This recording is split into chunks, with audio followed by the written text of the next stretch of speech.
جب نہ جان جا رہی ہو نہ عزت جا رہی ہے تو پھر پیسہ بھی شریعت میں حکم ہے کہ اس کی بھی حفاظت کرو. دنیا مسافر خانہ ہے. میں بار بار بیان میں کہتا ہوں, میں کیا کہتا ہوں, قرآن کہتا ہے, لیکن اس کا مطلب یہ نہیں ہے کہ اس میں چیزیں پھینکنا شروع کر دو آپ کہ یار ویسے ہی گزر جائے گی تو کوئی بات نہیں, اڑا دو, ختم کر دو, مر جائیں گے تو ویسے ہی ختم ہو جائے گا. تو مر جائیں گے تو ختم ہوگا, لیکن اس سے پہلے ختم ہو گیا تو ٹائم سے پہلے مر جائیں گے. سمجھ رہے ہیں؟ اعتدال ہے نا اسلام میں. نہ ان چیزوں سے دل لگاؤ.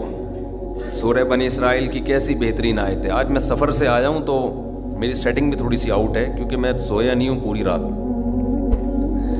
تو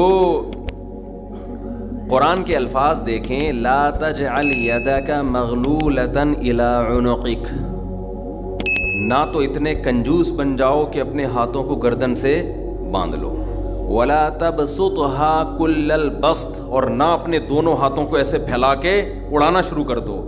وابتغ بین ذلک سبیلا, ان دونوں کے درمیان اعتدال والا راستہ اختیار کرو.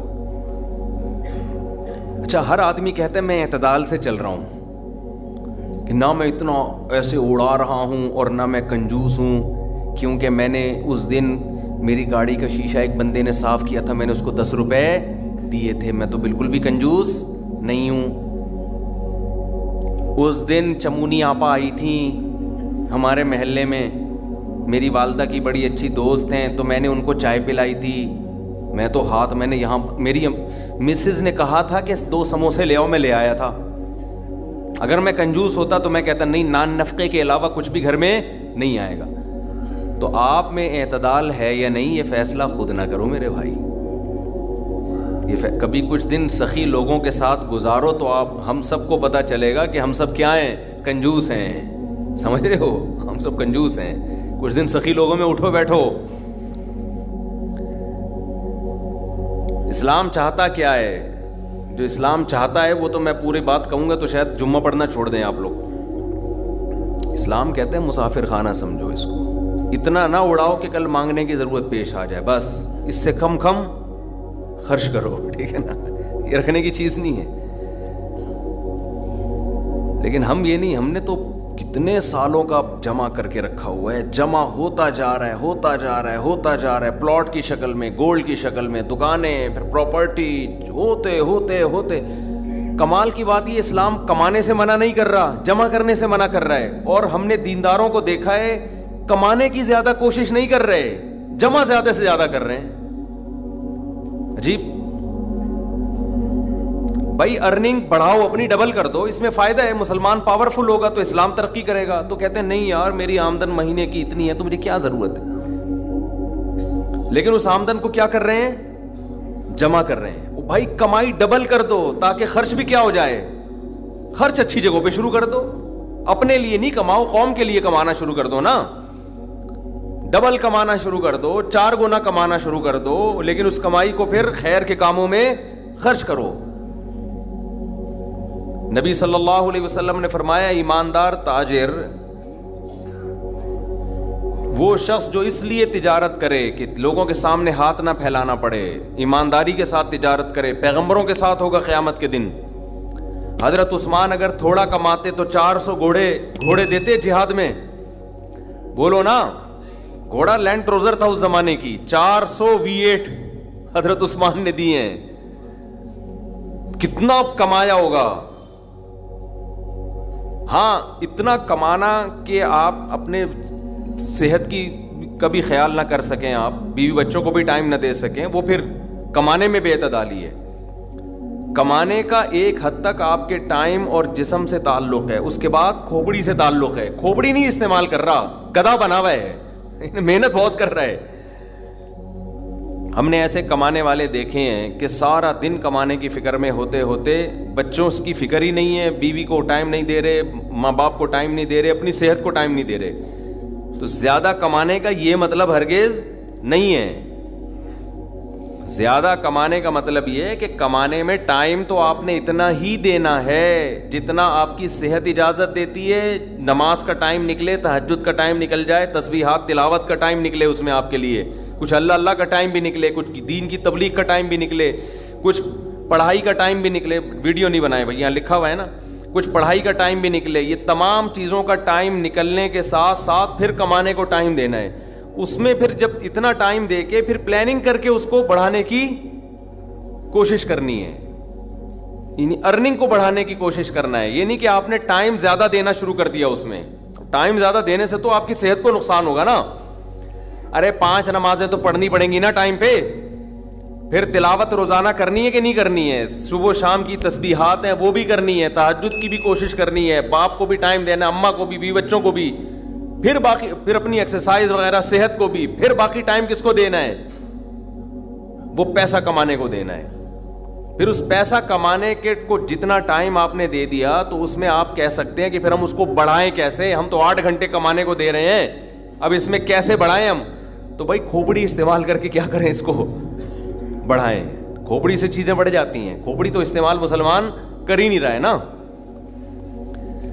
اب یہ کہ کیسے کھوپڑی استعمال کریں, تو آپ خود استعمال کرو کہ یار میں یہ کام کر رہا ہوں تو میں اگر یوں کر لوں تو یہ ایسے بھی ہو سکتا ہے. یہ بیٹھیں گے تو سمجھ میں آئے گا انشاءاللہ آپ کے خود, لیکن بیٹھتے ہی نہیں ہیں, سوچتے ہی نہیں ہیں. جو جہاں کھڑا ہے وہیں کا وہیں رہے گا وہ. خیر, تو میں کیا عرض کر رہا تھا, وہ تو بات ختم ہو گیا, آپ لیٹ آئے نا, اصل بات کچھ اور شروع ہوئی. اچھا خیر, جلدی سے بات کو میں لے کے آتا ہوں. تو اعتدال جو ہے نا, سخاوت, سخی لوگوں میں آپ اٹھیں گے بیٹھیں گے تو پتہ چلے گا کہ اعتدال کسے کہتے ہیں. عربوں میں بڑی سخاوت ہے, ہم نے علماء میں بڑی سخاوت دیکھی ہے.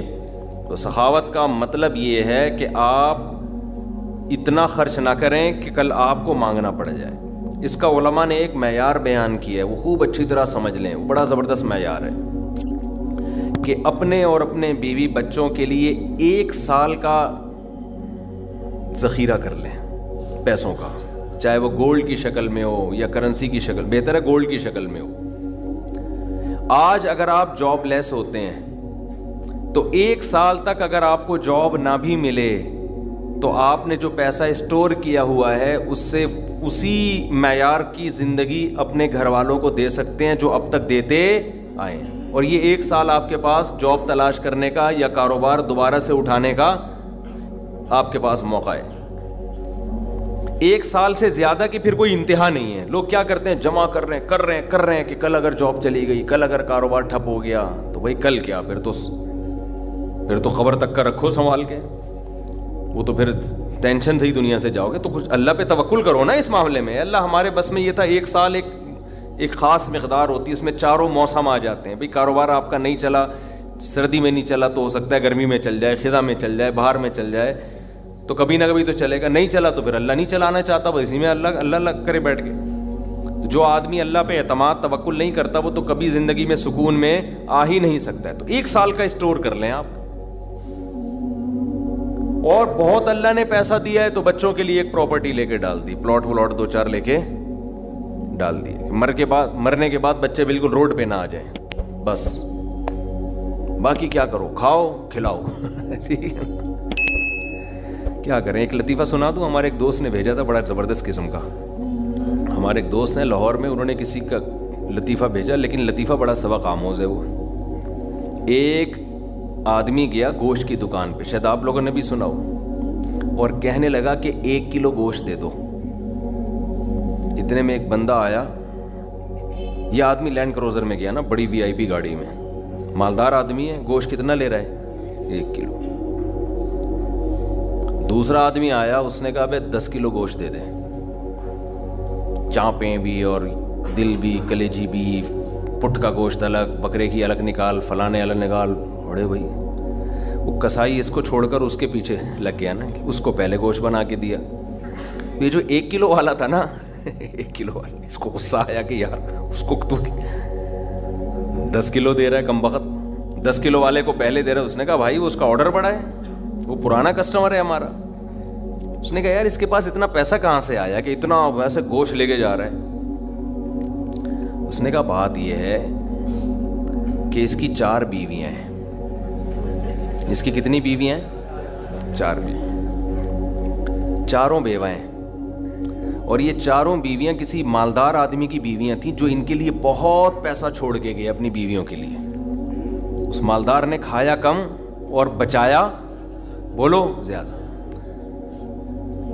اب بچانے میں زندگی گزر گئی اس کی, تو ظاہر ہے کھانا نصیب نہیں ہوا, مر گیا.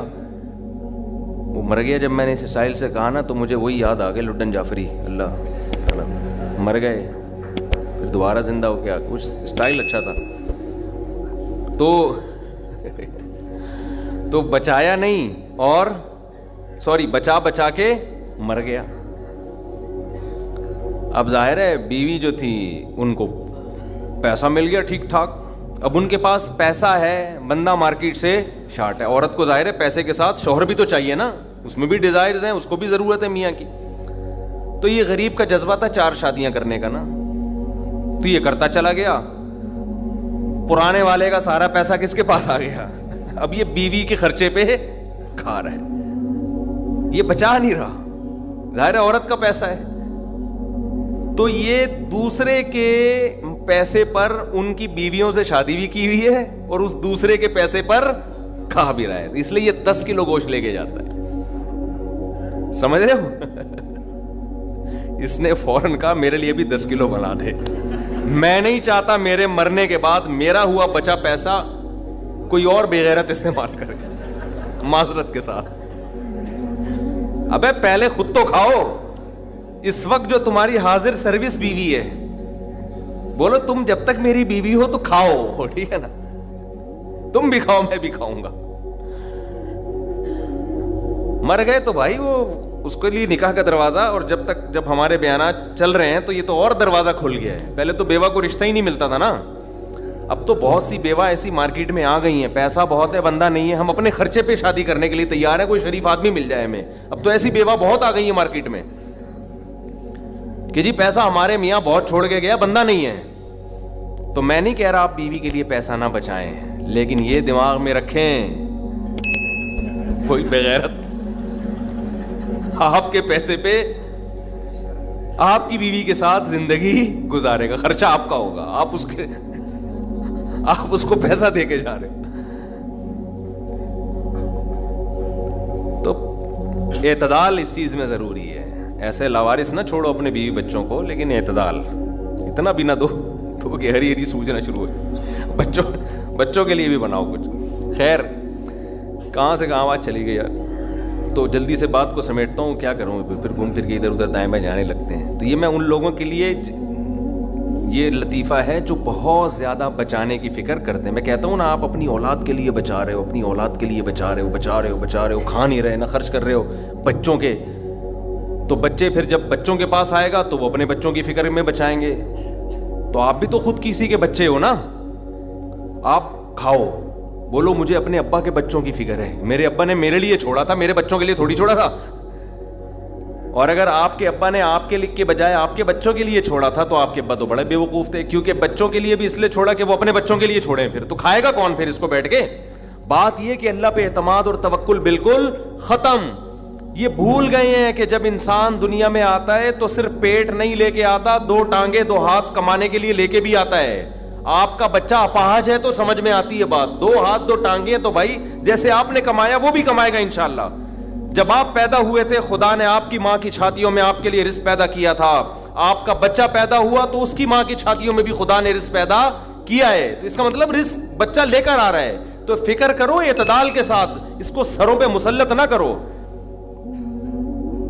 مسلط نہیں کرو, مسلط اتنی کرو کہ بس میں نے کمانا ہے, بیوی بچوں کو فی الحال کھلانا ہے میں نے, اس کے علاوہ رزق کے دروازے کھل رہے ہیں تو کھلے, جتنا اللہ کھول دیتا ہے, بعض دفعہ نہیں کھولتا اللہ تعالیٰ. یبسط الرزق لمن یشاء ویقدر, جس کے لیے چاہتا ہوں رزق کھول دیتا ہوں, جس کے لیے نہیں چاہتا وہ ایڑیاں کس رگڑ لیتا ہے, مگر رزق کا دروازہ نہیں کھولتا. تو ٹینشن کس بات کی ہے, یہ تو اللہ کے ہاتھ میں ہے.